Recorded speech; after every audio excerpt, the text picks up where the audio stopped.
Cheers to another episode of the Wine Notes Podcast. I'm your guide, AJ Weinzettel, on this journey of stories showcasing the people behind the wonderful world of wine, where we dive into conversations ranging from terroir, viticulture, to favorite music, superpowers, and more. Please enjoy this episode of the Wine Notes Podcast.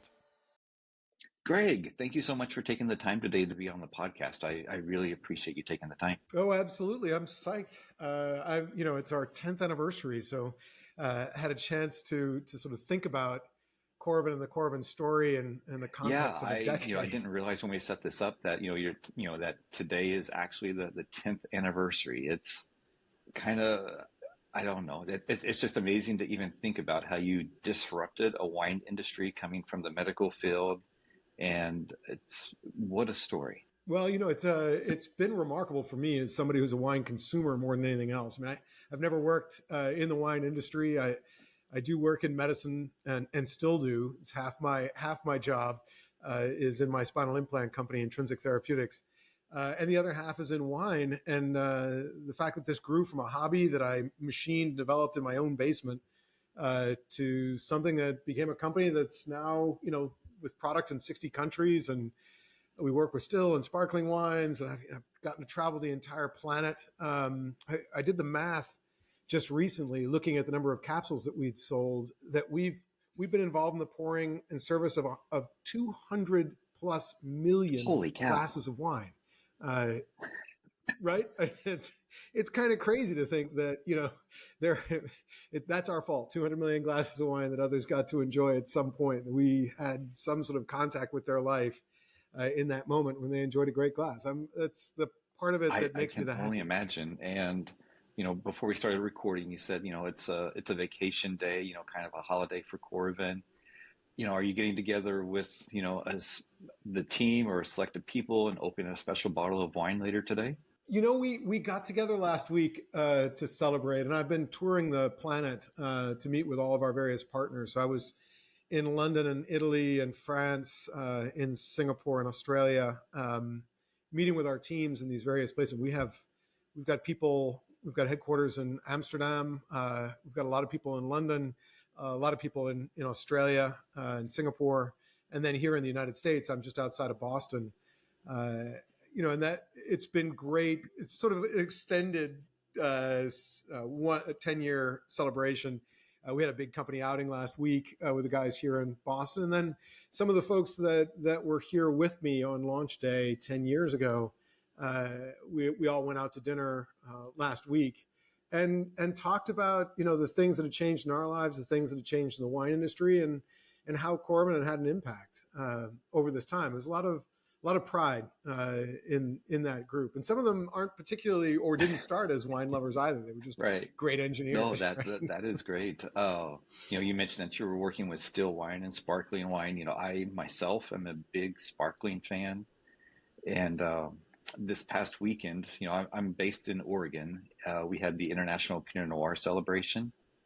And I was mentioning to Julia Covey, that, I was going to interview you today. And she's like, "Oh, Greg is such a great guy." And I have to tell you, the sparkling Coravin, it's just wonderful. It's great. And, I had to end up buying another one, so I have one for Washington, D.C., another one for when I'm home.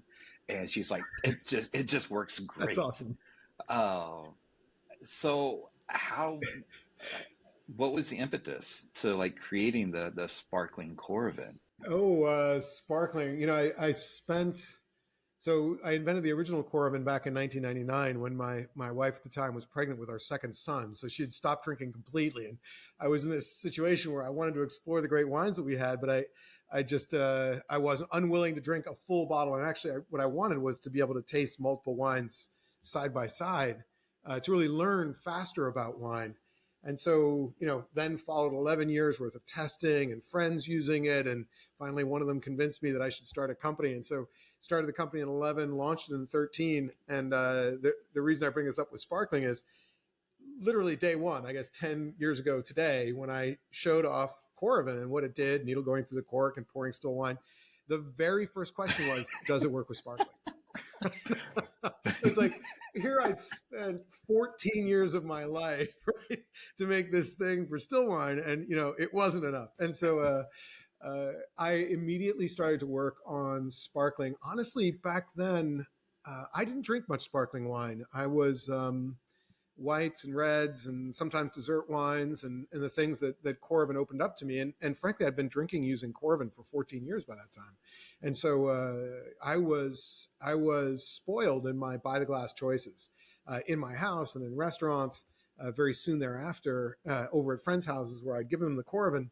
And Coravin did not work with sparkling wines. And so I didn't drink many of them. I would open a bottle on Christmas or New Year's or to celebrate a friend's whatever it was, anniversary or a child's birthday. I was a 2-3 times a year kind of sparkling consumer. But I started working on sparkling in 13, did the wrong thing for 4 years, trying to pass needles through the cork and creating all sorts of varieties of wine fire hoses. And then, ultimately, one of my engineers, actually, Otto, who's still with us and still one of our great designers and engineers, said, hey, wait a minute, isn't sparkling wine full of CO2? And isn't CO2 even heavier than the argon we use in still wine products? Isn't that going to help protect it from oxidation? All we got to do is close it securely so no oxygen get in, and we can recharge it to restore the perlage. Isn't that all we have to do? And so with that phrase, we started testing the current system. And 4 years later, and it wasn't easy, we launched it. And it was my job. This was, of course, during the heart of the pandemic that we did most of our testing. It was my job to validate that it worked. And so right back to the original Coravin testing, I'm doing blinded prospective studies of sparkling wine. And so I had to have 3 bottles of each because I'd open one and take out some wine, and then I would blind taste it at a month and then 3 months. So I had to have control bottles. And then there were all the different varieties of sparkling wine. And I began to realize how incredible the world of sparkling is. I could drink just sparkling wine the rest of my life and be completely satisfied. And I had no idea that was the case. As soon as I tested 250 different sparkling wines from around the world, old vintages, young vintages. I had a pretty good pandemic. But, the thing that I learned was this is another beverage that is spectacular.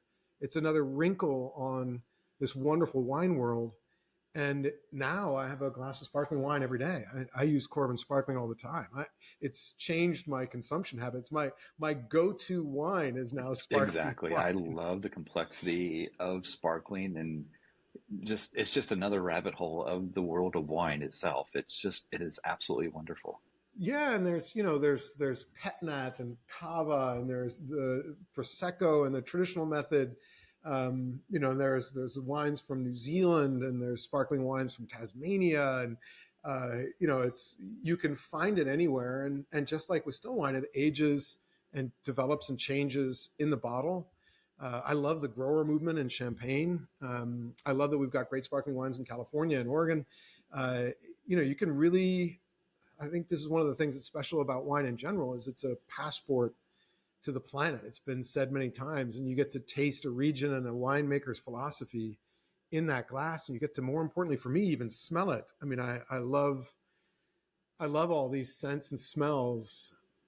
I've mentioned I went to Australia to celebrate our 10th anniversary and meet with some of our partners. I went to Italy to meet with some as well. But anyway, I was at a dinner in Adelaide, and every winemaker brought their wines to the event, and so there's 15, 20 different winemakers, different wines. We're all throwing a big party. And I had my first Separavi from Australia, something I'd never had before, right? Separavi from Australia. There's an infinite world to explore. And she turned out to be Georgian, and she made Separavi in Georgia, and she made it in Barossa. And I was like, you what? And so I got to taste her wines side by side of, Barossa Separavi and a Georgian Separavi. And, this is a grape I was introduced to as a result of Coravin just to begin with. And here I am, in this otherworldly life of meeting up. As the wine is made by wonderful people in beautiful places. And so to be able to share that with so many people of this last decade, still in sparkling, has been an incredible I can only privilege. imagine. I have to ask, right? We all know, the kind of the origin story of champagne being the devil's wine, because it would automatically just out of the blue explode in the cellar. Did you have any experiences where you put too much CO2 in the bottle and it just kind of went all over the place? No, I mean the first 4 years when I was putting a needle through the cork, I was pretty surprised by what happened. that that that was more of a fire hose than anything else. It wasn't adding too much CO2, and we did as we are wont to, we did an enormous amount of testing. I mean, we have one of the best engineering teams. It's really extraordinary. Probably the best engineering team I've ever worked with, Right. medical or otherwise, at Coravin, and so they did an enormous amount of testing. And of course, sparkling wines are at various pressures from just over 2 bar, 2 atmospheres, up to 7+. And so when we were doing Coravin Sparkling, we had to find those edge cases, because whenever you're making something, you want to find the outliers that are really the extremes, so that you can test to see that you work with both. And so we had a really wonderful Prosecco, Nani Prosecco, which is the lowest pressure we ever measured. Thank God it was good, because I had to taste a lot of it. And that's not always true. I won't rat out my screw cap testing wines, because that was god awful, but boy, it showed oxidation.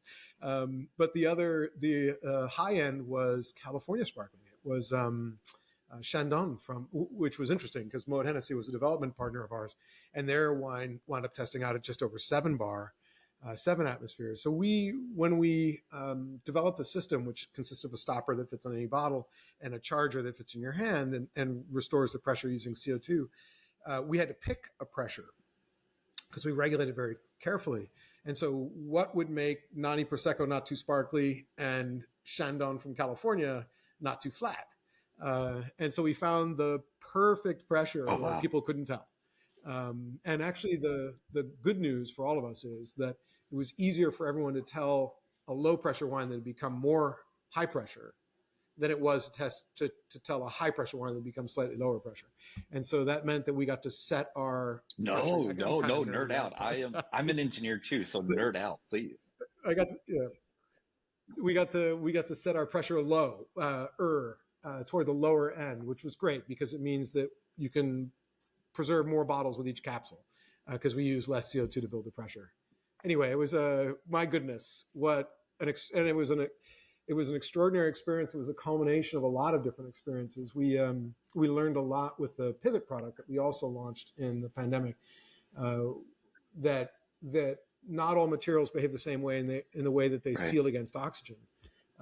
That silicon rubber is particularly permeable to oxygen, and that some medical materials are absolutely impermeable to oxygen.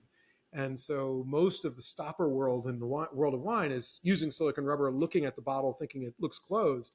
The reality is that oxygen is permeating through it rather rapidly. So even if you put a silicon rubber stopper in a bottle, it's oxidizing. More oxygen's getting in. And so we'd found this material that didn't allow oxygen in during the development of Pivot. And we were able to transfer that material over to the sparkling stopper. And so there's been a lot of science that's hidden inside of Coravin. It's extraordinary science, and it is absolutely amazing, and I love it. I have to share a little story with you. So growing up, my grandpa, he had a house full of clocks, and on the weekends, when I would stay over or whatnot, at around midnight, all the clocks are chiming and going off. There's no way that I could sleep. But to this day, I still have a clock fascination. And do I have all my clocks running? I don't. But still, do I love clocks? Yes. Do I love watches? Yes. So I hear that, you had a lot of inspiration from your grandfather.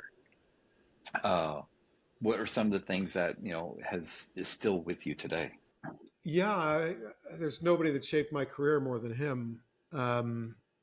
So he was a relatively well-known Austrian engineer of the 19th century. He was born in 1900, and his doctoral thesis when he was 20, so 1920, was the axial flow compression jet engine, which is the jet engine that we use now. And then, of course, in the 1920s, the Germans and the Austrians were not allowed powered flight because of World War I. And so they were just sitting on test stands and generating a lot of power.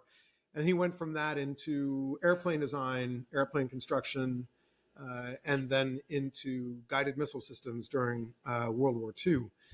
And so he was captured by the American military in 1944 as part of something called the Project Paperclip, where they were trying to seize the leading German engineers. Werner von Braun was one of them, to bring them over to the United States before the Russians got to them, so that they could help the United States build its military after the war was over. And so my grandfather was the first engineer captured by the Americans as part of this. He had developed a radar and radio guided missiles, and so he was important for the U.S. And he then worked on the TOW missile, the Sidewinder, and the Hawk missile in the U.S. And so by the time I met him, I was a young kid. He died in 1982, and I was born in '69. And so my parents divorced. I moved out to Southern California, his house, with my mother, his daughter. And he was a man of few words. He's an Austrian, sort of hard-nosed character. But he came up to me one day and he said, you seem like a smart guy. You should work in medicine or energy. We'll never have enough of either. And you know what? I built enough weapons. We really don't need any more.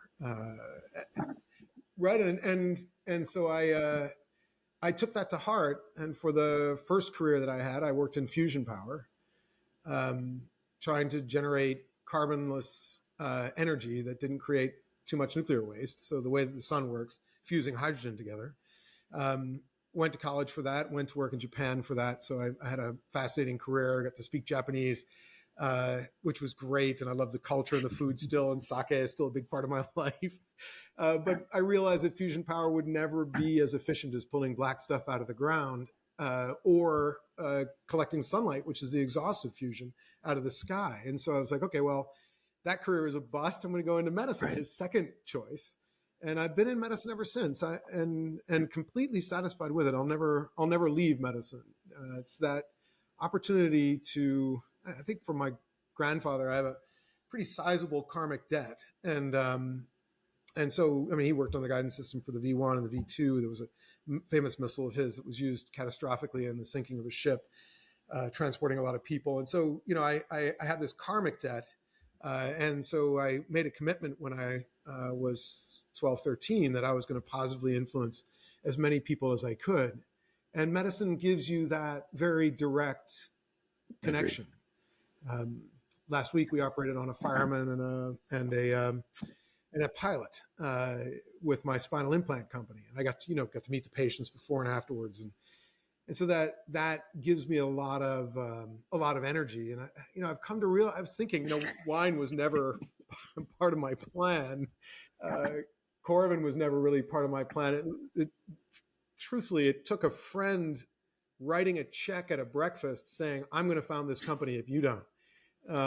It's like, I'm writing a check. You tell me what it's worth. We're going to go deposit it. This guy named Jeff Arnold, still very, very close to start Coravin, because I was busy running medical companies. I never really thought of it as anything other than a gift to my friends, that I was making, first once a month, and then, once a week, and then 4 or 5 times a week. It was a big time consumption gift to friends. But, I started it with some hesitation, thinking, does this meet my mission of positively influencing as many people as I can? And I have come to be completely and utterly convinced that it does. Wine is part of the quality of life. And I've seen enough in medicine where when you don't have quality of life, extent doesn't matter. And so, to be able to be a part of, it's so enriched my life as it does many other people. It's the most, as Marquis d'Angeville, Guillaume d'Angeville of Volnay fame, said to me once during one of our blind tastings. We were doing a big blind tasting with Burgundy producers, and I was nervous as all hell. And they've got a bunch of glasses in front of them. Some of them from a Coravin bottle a year ago, and some of them from a bottle we just opened of the same wine. And they're blind tasting, and they're dead silent. They're extremely serious. And Guillaume d'Angeville stands up and he says, "We should be speaking. Wine is the most social beverage," and he's right. Since 8,000 years, it's this thing we share together and brings people together, and infinite fascination. So I think it meets my mission established by my grandfather I when can I was only 12. imagine. And if I remember correctly, when you were first introducing Coravin to Burgundy, you sit down with a winemaker, and you were nervous how Burgundy would accept the product and whatnot. And if I'm remembering correctly, the winemaker was like, "Can you please open this old bottle? I think it was like from his mom or something." Yeah, yeah, that was so as a precursor to that. I when we founded Coravin, we knew that we use our product on somebody else's, and so we knew we had to introduce it to them before we did anything else, before we launched it in the country. And so in the United States, we went to California and Oregon and Washington to show it to winemakers. Before we launched, we would give them to some of the winemakers, and the same thing was true in France. And so we went, importantly, to Bordeaux and Burgundy, and then to the sommelier in Paris. And I'd just been to Bordeaux with friends who had introduced me to these different wineries, and I'd been walked out by 2 Bordeaux producers. Walked out of the winery, like, you take that infernal contraption and get out of here. You're gonna interfere with the consumption of wine. You're going to decrease the sale of our wine because people are going to be saving it rather than throwing it down the drain. And so I went from Bordeaux, a place where I had enormous respect for the wine, to Burgundy, where frankly I was frightened of the wine. Right? I've never paid more money for a bad bottle, and I've never paid more money for a great bottle than in Burgundy. And some of the top producers were heroes of mine. And so this was Bonnet de Martray. That was the first place that we went to. And Jean-Charles, and he has a very long name thereafter, was the family representative. And he was on his hill of Corton. He owned more Grand Cru vineyards than anybody else. And I was expecting a similar reception to Bordeaux. And, there I walk in, and very elegant Jean-Charles, we show it to him on a bottle of Bordeaux, which I still to this day regret, right? I didn't even have Burgundy on me, and I'm pouring him a Bordeaux from one of the places that had kicked me out that I had brought to them. It was a 64 Coste d'Estournel that I'd really loved. And so I show him, and then he was the one who walked away, came back with a bottle and said, "Hey, can we use it on this? This is the last wine my mother made, and I'm running out. I don't know what it tastes like, and I would love to try it." And it was so moving. And then he asked us to pour ourselves a glass, and the very first thing he said was, "How does it taste? Is it okay?" Right. He's asking us, and I'm sitting there nearly in tears, going, it's one of the best things I've ever tasted. Yeah, no, that is such a Burgundy is they're great people. Yeah, that is such a touching and moving story. And just bringing, again, just another example of bringing wine together for everybody to share. It's absolutely wonderful. Yeah. I mean, the folks in Burgundy adopted Coravin very, very quickly. I mean, if you think about it as a wine region, they have very little production. Right. And their prices are really, really high. And every time press would come by or somebody would come by, they'd have to pull multiple corks and multiple bottles that could have been revenue. And pour people a taste, and then what do they do with the rest of it? Maybe they drank it or gave it away. But I think as a result of that scarcity and the value of their wines, they were the most aggressive at picking up Coravin. Wow. Them and Napa. That is wonderful. So I believe you met your wife in graduate school, and her dad was a wine collector. At that point, I don't think that you were too much into wine, but was he inviting you to his cellar, or was that something that you had to earn to get access to his cellar? I got to see his gun closet first. I mean, I fell in love with wine when I was 16.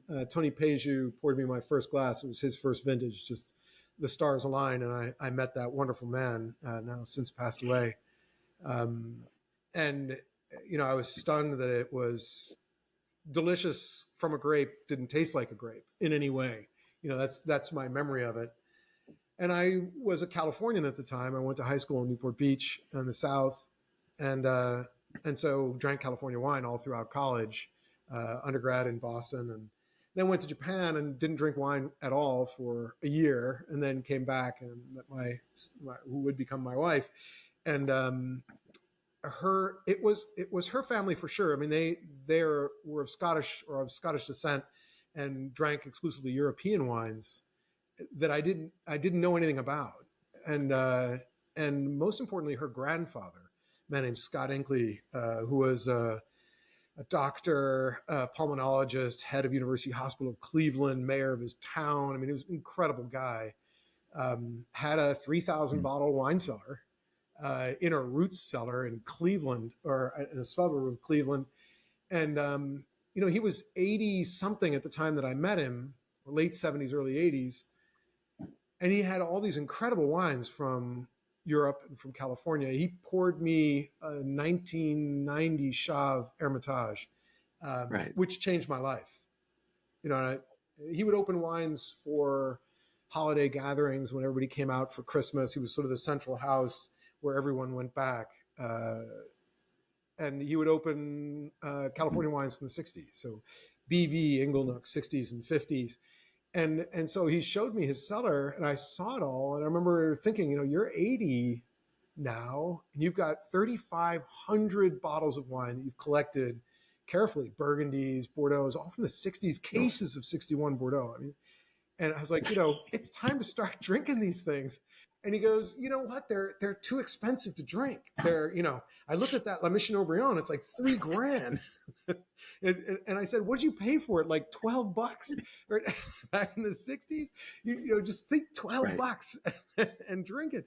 And, he wouldn't. He was one of the first people that I gave a prototype to. What at the time was called Wine Mosquito, a Wine Mosquito prototype.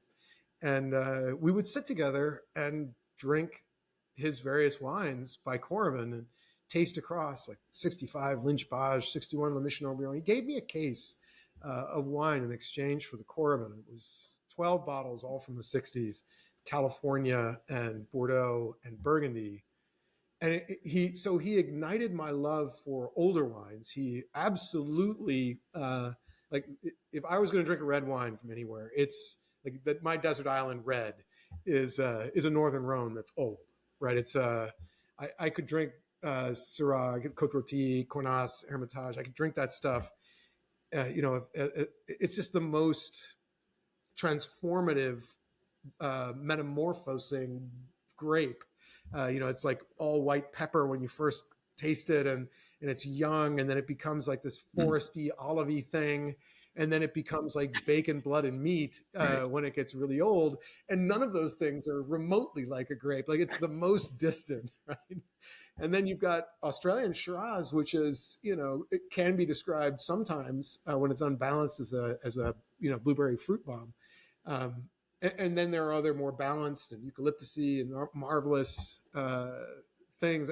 It's just this oddly transformative wine that takes so much of the terroir and the people from that make it. That Washington State also great stuff in Syrah. So anyway, he ignited my love of Rhone and old.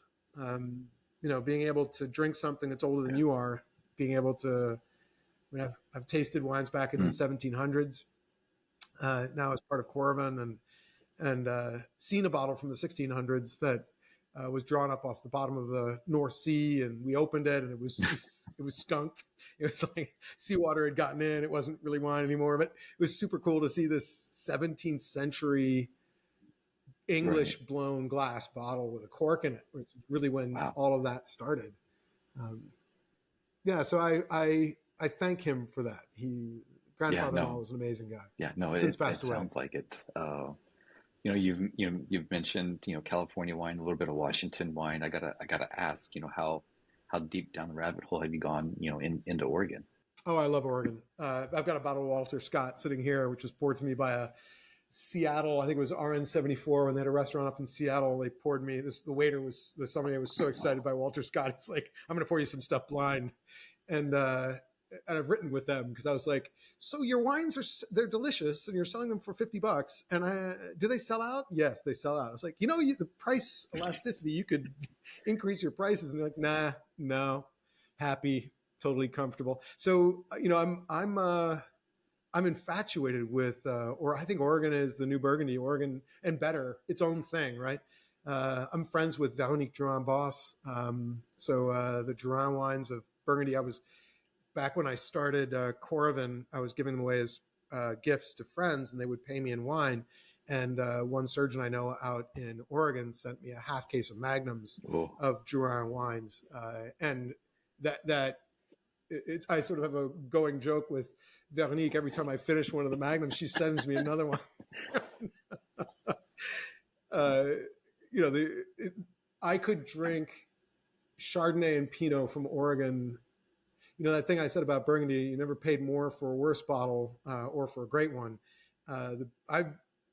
I've really not had bad Oregon Pinot and yeah, Chardonnay, and the quality for price is extraordinary. Even on the upper end stuff, it's just delicious. And a lot of really interesting people are making them. I mean, it's got that perfect combination. I feel terrible with Oregon. I've never gone to the winemaking regions of Oregon.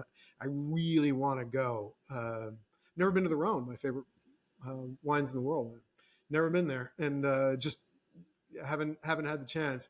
But I would love to go to the Pinot festivals in Oregon. I think you definitely should. I mean, like I said, last weekend was the International Pinot Noir celebration.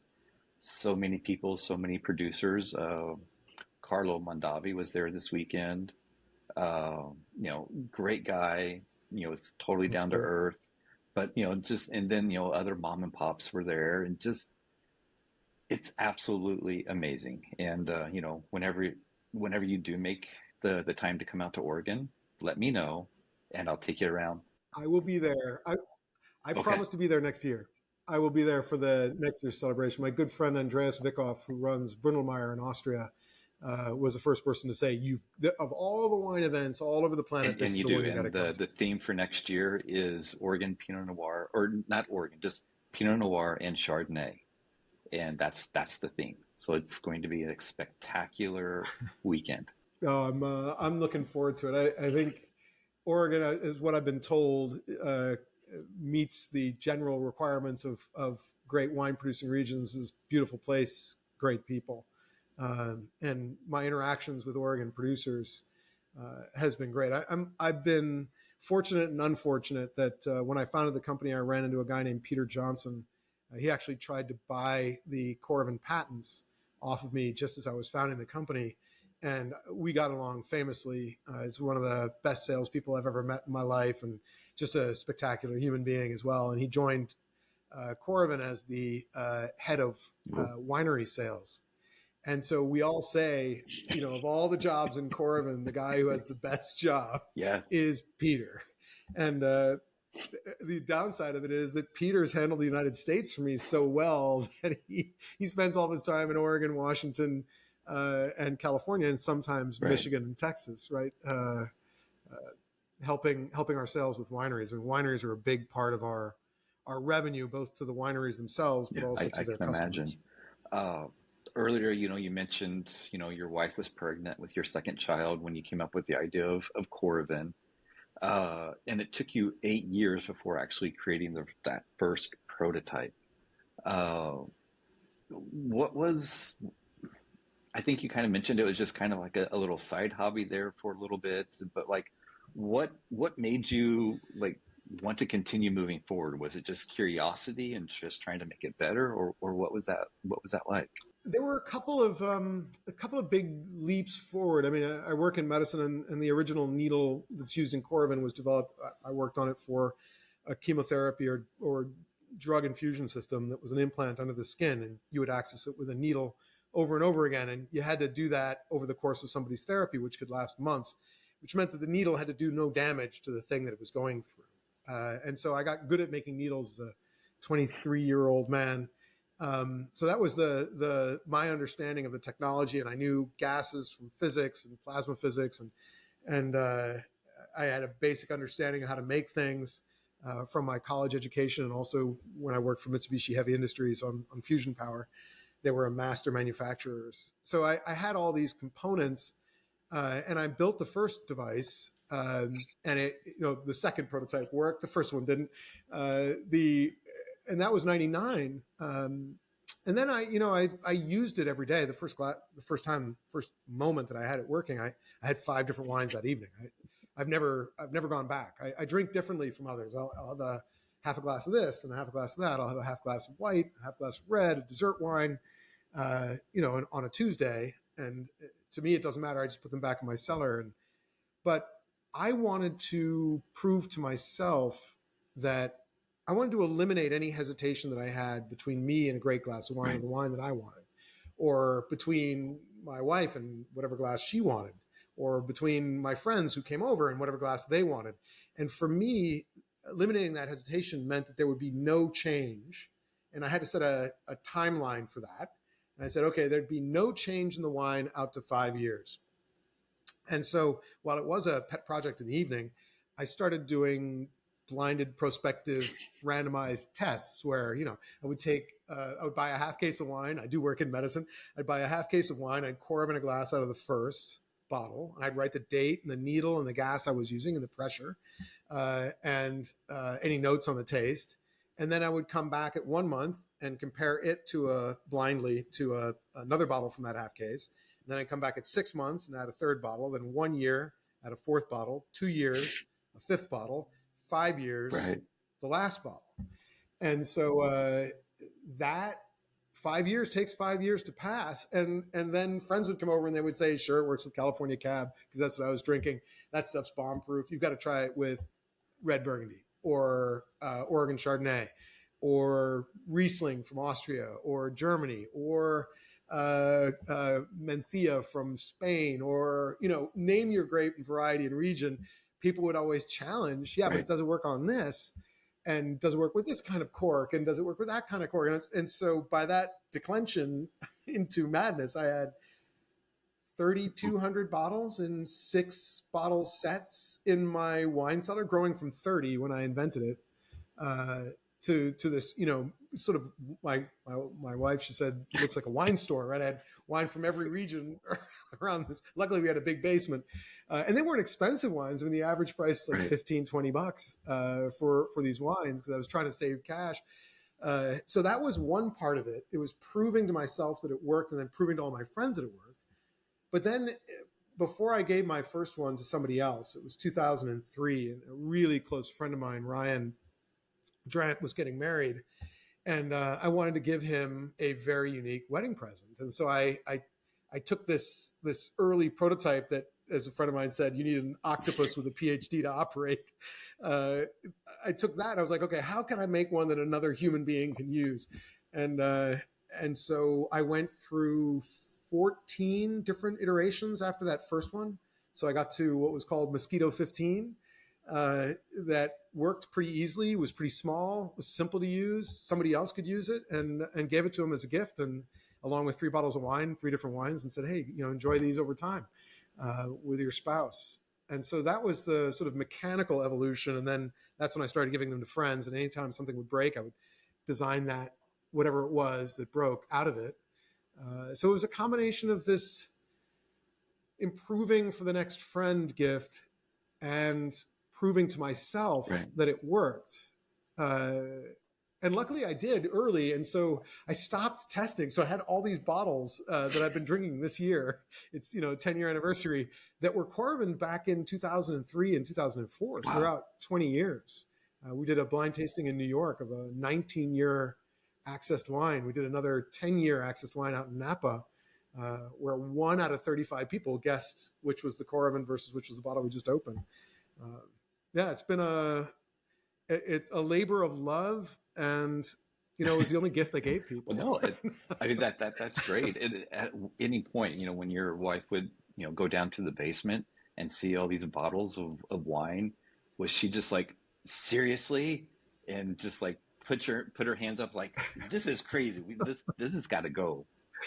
Oh, she was supportive. I have a machine shop in the basement that she probably would rather have seen go away, because my version of relaxing, I didn't watch much television. It was go downstairs and machine something, including the next version of the next prototype, or design something.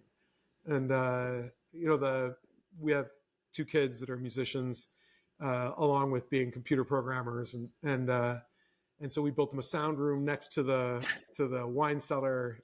She actually built out a wine cellar for me as a gift one year. So, it was a family project. My kids would do Oh, the wow. pouring for the blind tasting, right? They would.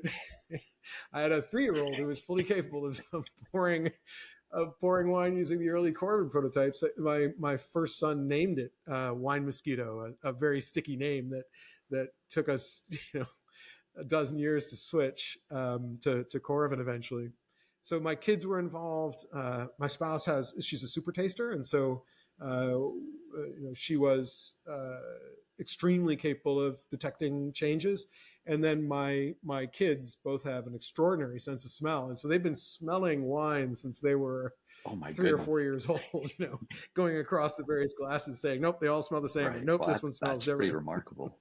Um, so I myself am a computer engineer, and just hearing your methodical process of tasting all these wines over 5 years, did you use a spreadsheet? Did you use a journal? Did you use a custom software package? How did you keep track of all that? It was all in Excel, and that is one of my limitations, right? I could have used a host of other forms of software, but I'm old enough now. There's got to be an Excel meme, right, that relates to me. But one of my great joys is programming in Excel and writing complicated equations, because I wanted to see, did wines from the old world or new world age differently?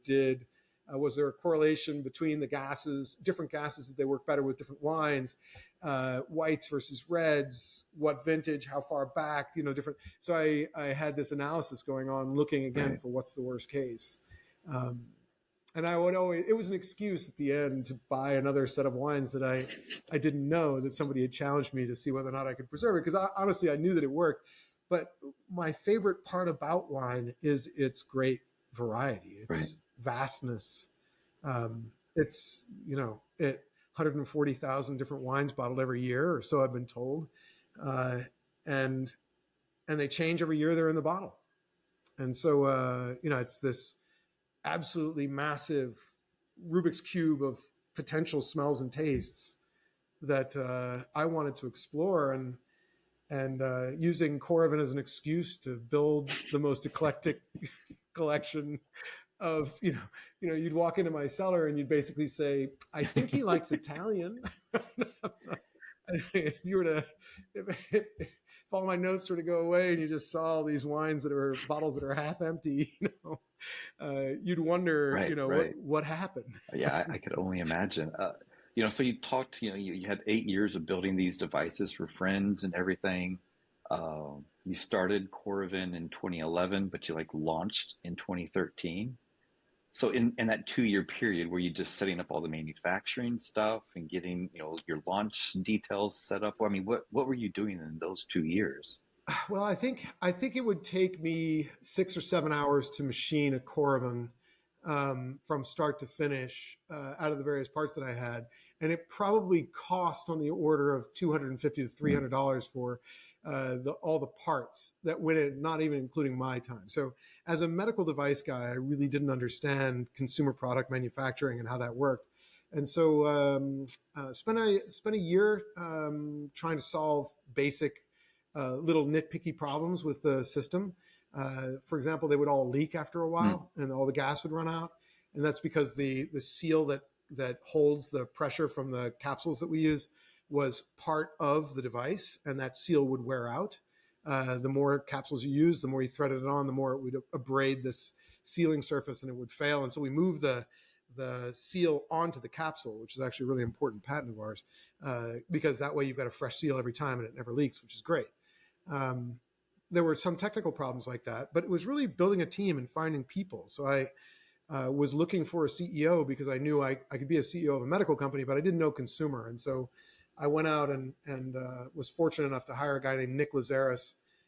Nick built Mm. Keurig, the coffee company, from pre-revenue to, I don't know, $1 billion in valuation, and had retired to become a Harvard professor. And I recruited him to be on my board. And he looked at me and he goes, I changed the world of coffee.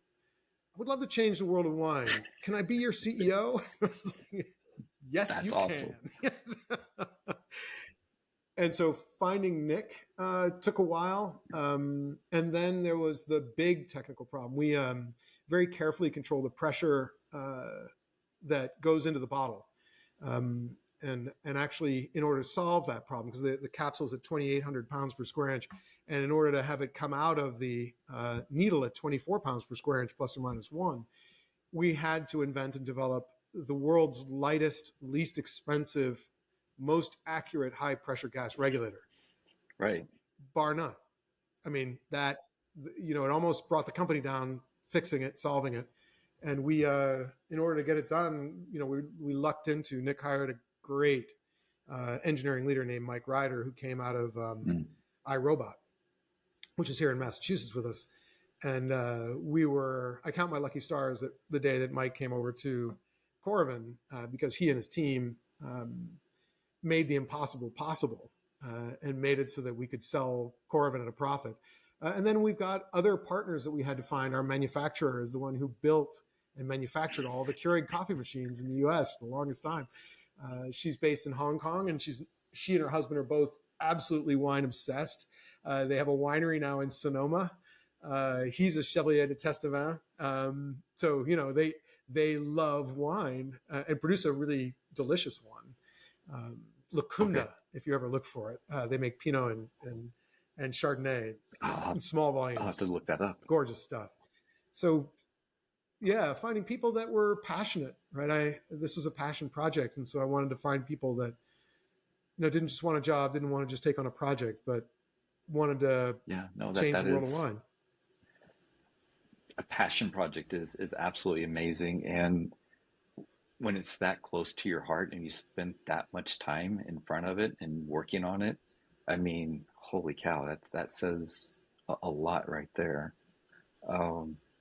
When you're out in front, like if there was another product or service that was trying to get out in front of wineries, do you have any, general advice for them, in talking to wineries and creating, relationships? And the wineries in general are founded by people that are passionate about what they're doing. They're artist farmers.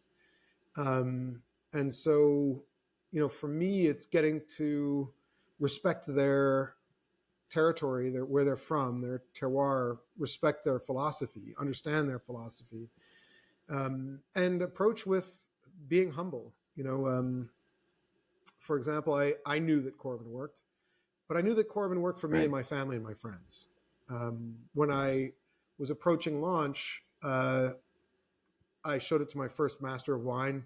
He blind tasted, so that I knew it worked for him too. And so, come at it with a sense that, well, number one, before you're developing whatever the product is that you're working on, make sure you really understand your customer in advance of developing it. That's advice I'd give for anybody working on any product in any field. The biggest mistake made by entrepreneurs and inventors is they come up with an idea and they become so wedded to the idea of the technology that they don't actually marry it up to the unmet need that they're trying to address. And the only way, I frequently believe that the best inventions come from a better understanding of the unmet need, not necessarily some new technology. It's your perspective on the problem that enables you to see a new pathway towards solution.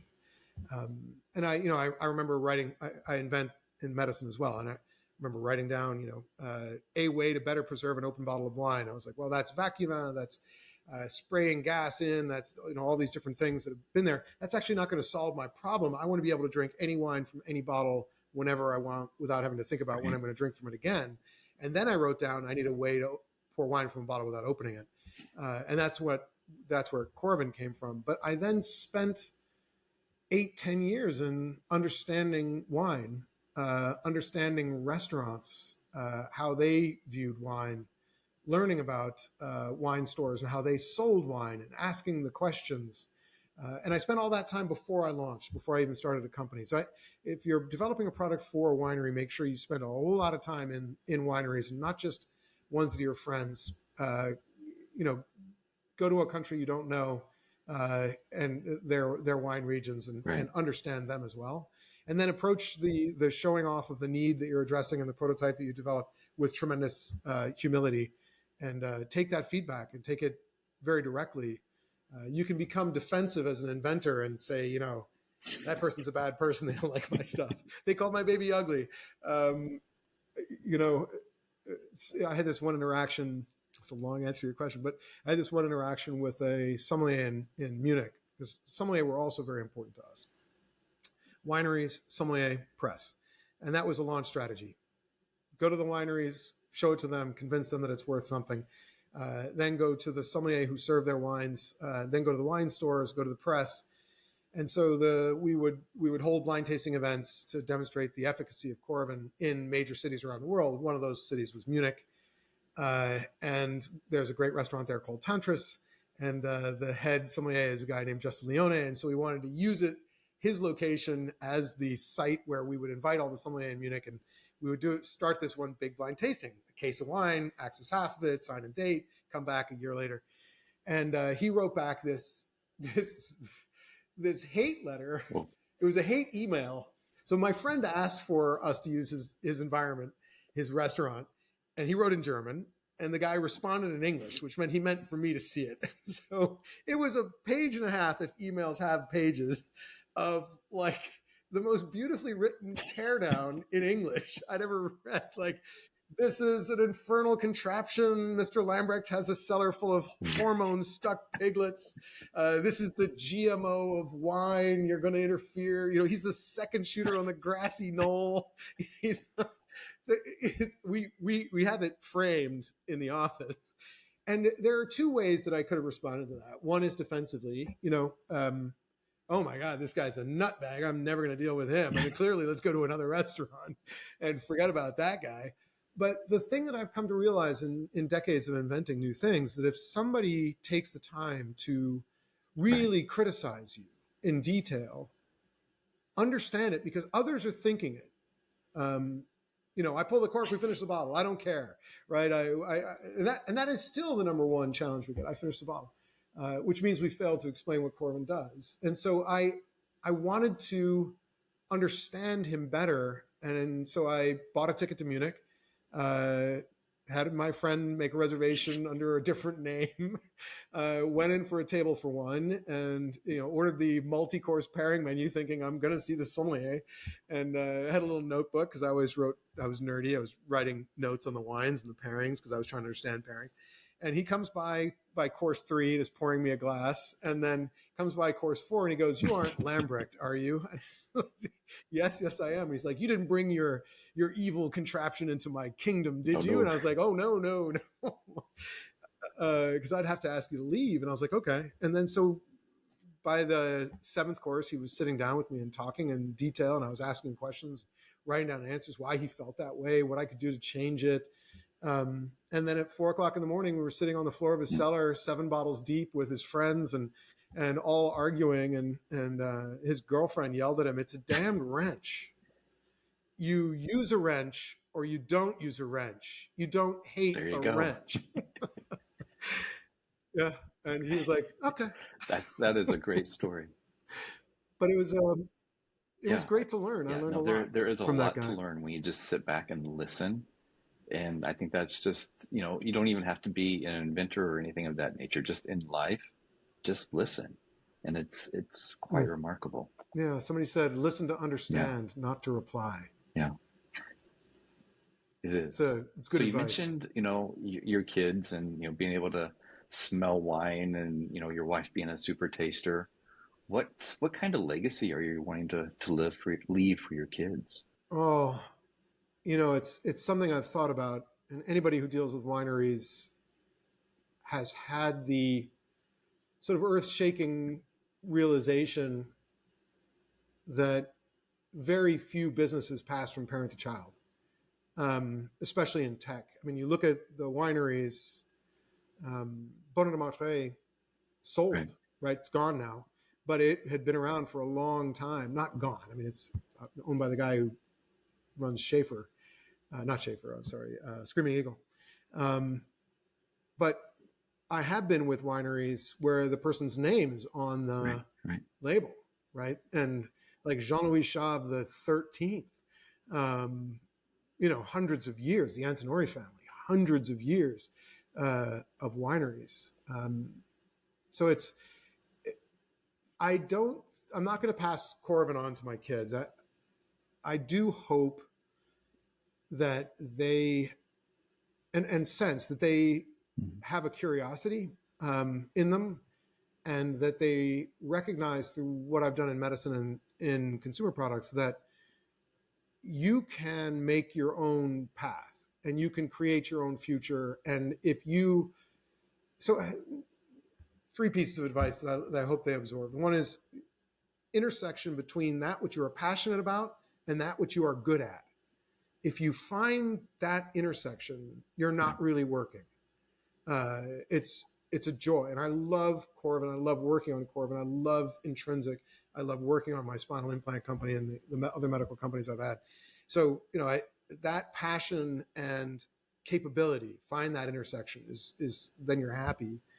I think the other one is to recognize that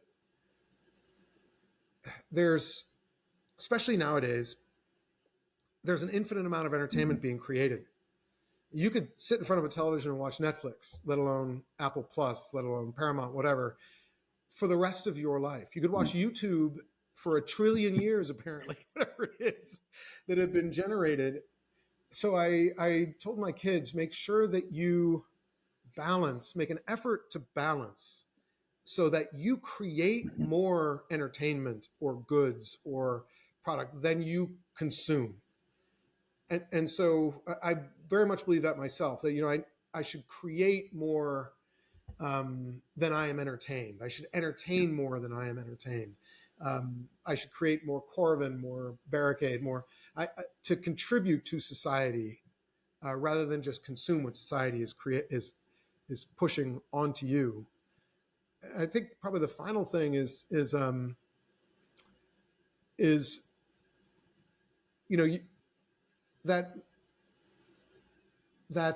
advice that my grandfather gave, that how can you positively influence as many people as you possibly can by the end of your life? Right. What can you do? What is that intersection of passion and competence that also intersects with societal benefit? Because I'm sort of a secular humanist and really believe in the potential of the human race and hope. Sometimes dented hope, but hope that we are constantly moving forward, and if they can contribute to that moving forward, that would be great. And that's I know that's kind of out of the blue question, and it was beautiful on so many levels. Thank you for that. Well, I appreciate it. I teach now, not enough. I used to teach at Stanford and now teach at the Harvard, MIT bioengineering, biodesign programs. Always brilliant people that are getting into these programs, the top of our country and other countries.